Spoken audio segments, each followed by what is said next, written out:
వంకాయతోని అప్పుడు curry and గుత్తొంకాయ కాకుండా ఒక్కొక్కసారి ఇలా ఫ్రై కూడా చేస్తాను నేను. చాలా బాగుంటుంది అన్నంలోకైనా అండ్ రసంలో తినడానికైనా చాలా బాగుంటుందన్నమాట. మీరు కూడా ఒకసారి ట్రై చేయండి. మాకైతే చాలా చాలా బాగా నచ్చుతుంది. మేము ఎప్పుడు చేస్తూ ఉంటాను. నా స్టైల్లో నేను ఎలా చేస్తాను రెసిపీ అనేది మీకు కూడా ఒకసారి చూపించేస్తాను చూడండి.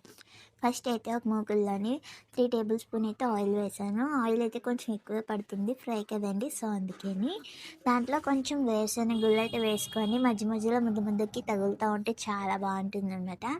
తర్వాత ఈ కొంచెం ఫ్రై అయిన తర్వాత వెల్లుల్లిపాయలు అండ్ ఆనియన్స్ అండ్ కరివేపాకు, పచ్చిమిర్చి, ఎండుమిర్చి, ఆవాలు, జీలకర్ర వేసి బాగా ఫ్రై చేయండి. లైట్ గోల్డెన్ కలర్ రావాలి అంతే. నేను ఆల్రెడీ వంకాయలని ముందే కట్ చేసి పెట్టుకున్నాను. సాల్ట్ వాటర్లో పెట్టాను అనమాట. సన్నగా కట్ చేసుకోండి, ఎందుకంటే బాగా చిన్నగా కట్ చేశారంటే పచ్చలాగా అయిపోతుంది. సో అందుకని నేను కొంచెం పెద్దగానే కట్ చేశాను అనమాట. చూసారుగా ఆ సైజులో కట్ చేయండి. చాలా బాగుంటుంది అన్నమాట. కొంచెం సాల్ట్, కొంచెం ఉప్పు వేసి మూత పెట్టి మగ్గనివ్వండి. మధ్య మధ్యలో కలుపుతూ ఉండండి. ఆ కలుపుమన్నాను కదండి, మొత్తం తిప్పేయండి, మొత్తం పేస్ట్ లాగా అయిపోతుంది. సో మధ్య మధ్యలో కలుపుతూ దాంట్లోని బాగా మగ్గిన తర్వాత పావు టేబుల్ స్పూన్ కారం అయితే వేయండి. సో బాగా మగ్గిపోతుంది కాబట్టి కారం అయితే వేసిన తర్వాత 5 మినిట్స్ అయితే మగ్గనివ్వండి. ఎందుకంటే కారం వాసన వస్తుంది, కారం వాసన రాకుండా మగ్గనివ్వండి.